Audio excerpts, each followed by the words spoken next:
안녕하세요. 오늘 저희가 좀 깊이 파고들 이야기는요.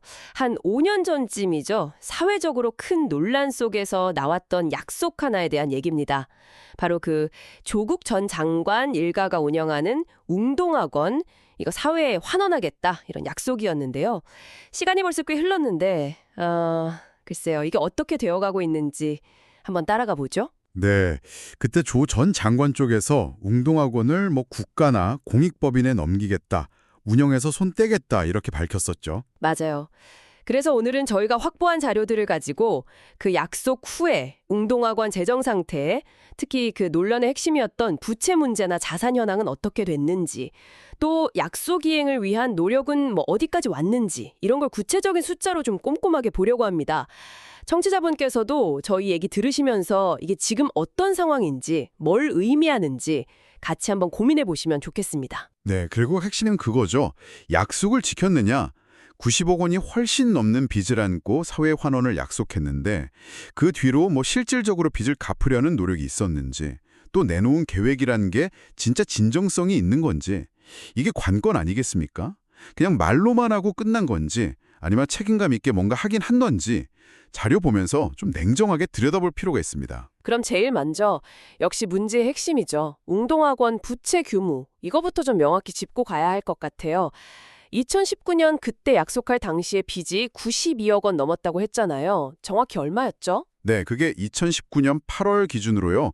웅동학원이 한국자산관리공사, 그러니까 캠코죠. 캠코 등에 갚아야 할 빚 총액이 약 92억 3천만 원 정도 됐습니다. 92억 3천. 네, 학교법인이 지고 있는 빚으로는 이게 상당히 큰 규모라고 봐야죠. 이야, 92억 3천만 원. 정말 어마어마한 금액인데. 그러면 그 약속하고 지금 거의 5년 다 되어 가잖아요.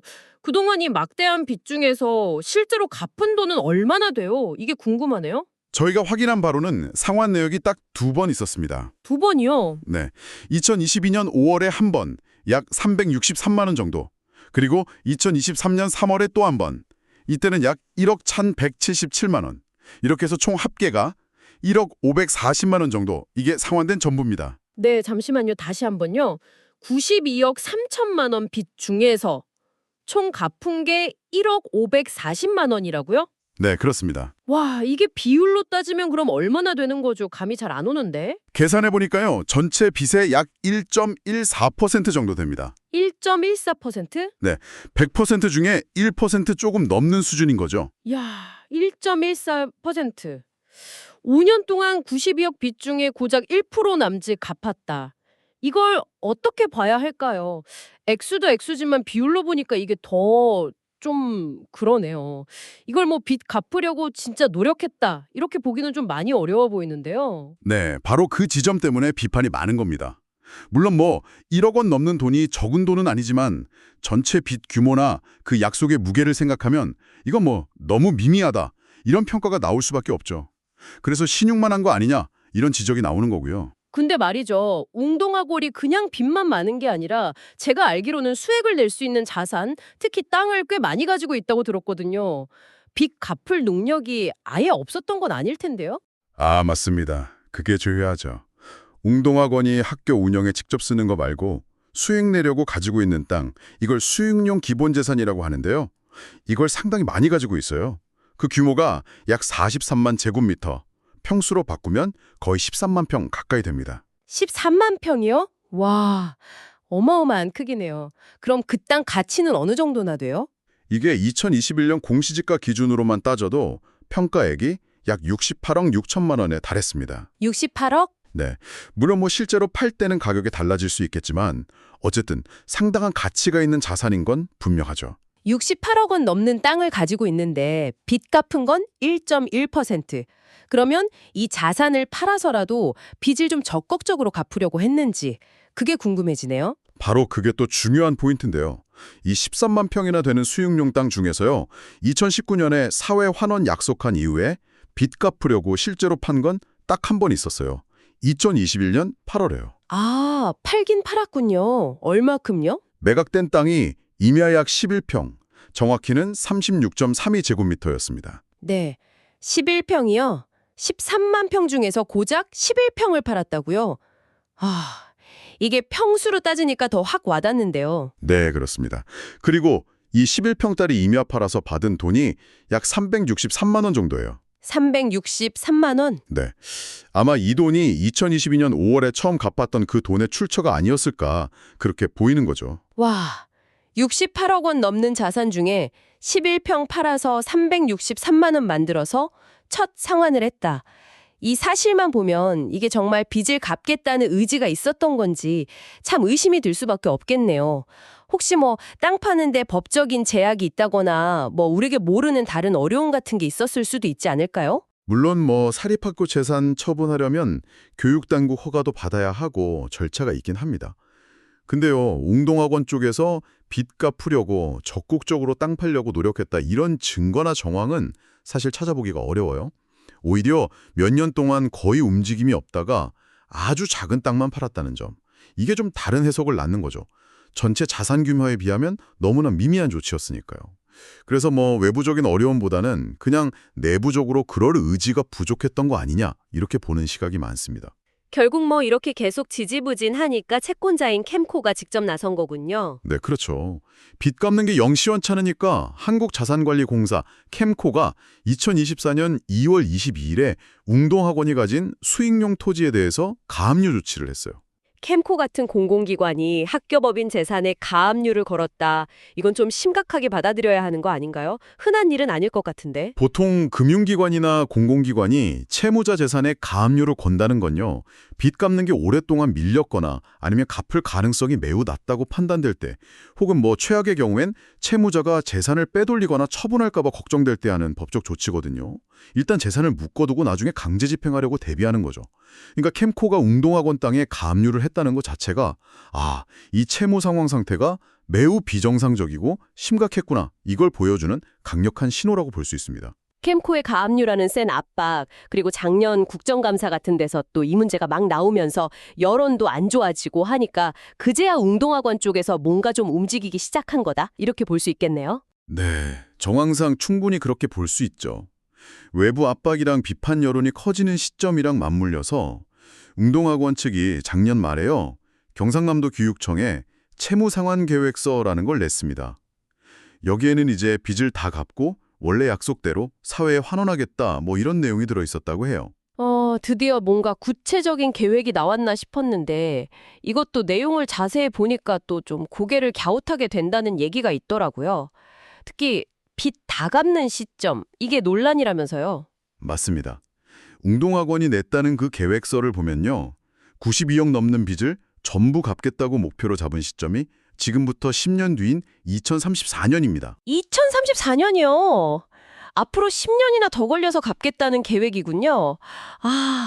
지금 당장 해결해도 모자랄 판에 10년이라. 글쎄요. 네, 근데 이 2034년이란 시점이 왜 더 논란이 되냐면요, 그때가 되면 현재 웅동학원 이사장이자 조국 전 장관 어머니이신 박정숙 씨 나이가 만 96세가 되세요. 96살이요? 네. 물론 뭐 건강하게 오래 사실 수도 있겠지만 상식적으로 왔을 때 90대 중반에 아주 고령이 되는 시점에야 겨우 수십억 빚 갚는 걸 완료하겠다. 이 계획이 과연 얼마나 현실성 있고 책임감 있는 계획으로 받아들여질 수 있겠냐? 이런 의문이 제기되는 거죠. 10년이란 기간 자체도 너무 길지만 이사장님 연세까지 생각하면 이건 뭐 사실상 책임을 그냥 미래로 떠넘기거나 시간 벌려는 거 아니냐, 이런 비판이 나올 수밖에 없겠네요. 그렇죠. 일각에서는 뭐 사실상 이행할 의지가 없는 그냥 명목상의 계획 아니냐, 이런 지적까지 나와요. 지난 5년간 보여준 걸 보면 1.1% 갚고 땅 10평 팔았잖아요.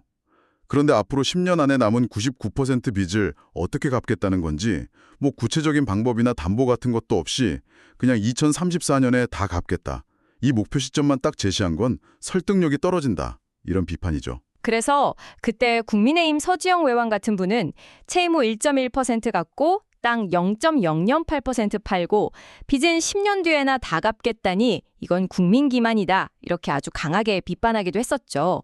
이런 배경을 알고 나니까 그 비판이 왜 나왔는지 더 분명해지네요. 근데요, 이게 문제라고 지적되는 게 여기서 끝이 아니에요. 또 있나요? 네. 사회에 환원하겠다고 약속했으면 상식적으로는 학원 운영에서 가족들 영향력을 좀 줄여나가고 투명하게 만들어야 할 거 아니에요? 그렇죠. 그게 맞죠. 근데 실제로는 오히려 정반대 움직임이 있었다는 겁니다. 정반대요. 구체적으로 어떤 거죠? 작년에 조 전 장관의 외삼촌, 그러니까 현 박정숙 이사장 남동생인 박모 씨가 웅동학원의 새로운 이사로 선임됐어요. 외삼촌이 이사로요? 네. 이건 뭐 결과적으로 보면 기존의 가족 중심 운영 구조, 소위 말하는 친족 경영 체제를 없애기는커녕 오히려 더 강화시킨 조치다. 이렇게 해석될 수 있는 거죠. 사회에 환원하겠다면서 오히려 가족 이사를 더 늘렸다. 이건 뭐 약속했던 방향이랑 완전히 거꾸로 가는 거 아닌가요? 일반적인 상식으로는 좀 이해가 안 되는데요. 네, 그렇기 때문에 웅동학원이 사회 환원 약속을 진짜 지킬 의지가 있는 건가? 여기에 대한 근본적인 의심을 더 키우는 요인이 되고 있습니다. 진짜 진정성이 있다면 최소한 가족 구성원을 추가로 이사로 앉히지는 않았어야 하는 거 아니냐? 이런 비판이 나오는 거죠. 지금까지 쭉 내용을 종합해보면 5년 전에 사회환원 약속한 이후에 웅동학원이 보여준 모습은 여러 면에서 참 실망스럽거나 의문을 갖게 하는 쪽으로 흘러온 것 같아요. 정리해보면 92억 넘는 빚 중에 갚은 건 1.1%에 불과하고 68억 원 넘는 땅 중에 판 건 고작 11평이고 빚 다 갚겠다는 시점은 10년 뒤 2034년이라는 좀 비현실적인 계획을 내놨고 그 와중에 친족 경영은 오히려 더 강화됐다. 이 사실들을 다 모아놓고 보면 과연 웅동학원의 사회환원 약속이 제대로 지켜질 거라고 기대하기는 참 어려운 상황인 것 같습니다. 맞습니다. 객관적인 자료들이 보여주는 현실은 그렇죠. 이 문제는 단순히 한 학교법인이나 특정 가족의 도덕성 문제, 이걸 넘어서는 것 같아요. 우리 사회에서 특히 공적인 논란 속에서 이루어진 약속, 더군다나 정치적인 의미까지 담고 있었던 그런 약속이 과연 어떻게 관리되고 지켜지는지 혹은 지켜지지 않는지를 보여주는 아주 중요한 사례가 되고 있습니다. 네, 오늘 저희는 웅동학원 사회환원 약속, 그 5년 동안의 기록을 구체적인 숫자와 사실관계를 통해서 한번 되짚어 봤습니다. 막대한 빚과 가지고 있는 자산, 그리고 실제 갚으려는 노력 사이의 큰 간극, 또 10년 뒤에나 다 갚겠다는 계획의 비현실성, 그리고 약속과는 반대로 강화된 친족 경영 문제까지 확인을 했네요. 청취자 여러분께서도 이 과정 쭉 지켜보시면서 여러 생각이 드셨을 것 같습니다. 이 사건은 공적인 인물이나 그 가족과 관련된 약속의 무게가 얼마나 무거운지, 그리고 그 약속이 제대로 지켜지지 않을 때 우리 사회의 신뢰가 얼마나 무너질 수 있는지를 잘 보여주는 것 같아요. 또 이런 약속 이행 과정을 꾸준히 감시하고 문제를 제기하는 시민사회나 언론의 역할이 왜 중요한지에 대해서도 다시 한번 생각해보게 하고요. 네, 마지막으로 이런 질문 한번 던져보고 싶습니다. 사회환원이라는 정말 무거운 약속조차 이렇게 지연되고 어쩌면 변질될 수도 있다면 앞으로 비슷한 상황에서 우리는 어떤 약속을 믿고 또 기대해야 할까요? 그리고 이런 말로만 하는 약속, 또 위기 모면용 약속 같은 게 반복되지 않으려면 우리 사회는 무엇을 요구하고 또 어떻게 감시 시스템을 만들어가야 할까요? 이 질문에 대한 답은 청취자 여러분 각자의 고민으로 남겨드리면서 오늘 이야기는 여기서 마무리하도록 하겠습니다.